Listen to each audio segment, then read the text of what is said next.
vieš zohnúť. Vidíš? Pozohýbaj mu zuby. Dieťa. Zohni zuby, čo to je guma, vidíš? Ja ty sa hraješ s plastelínou, alebo čo? Nie, ty na to čo? Mravec. Tam sa budeš voda.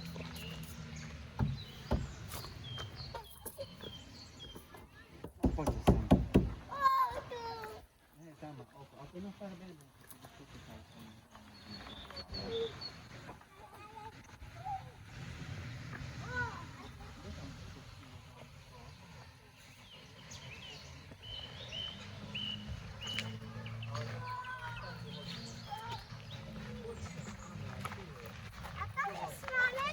Čoho, to iba ľúko má.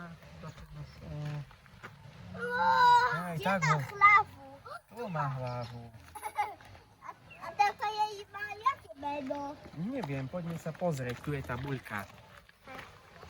Tu je tabuľka, poď sem. Wow! Hej, dáme poď sem. To je to? Díky na domku. Áno, tam máš to. Je to. Wow!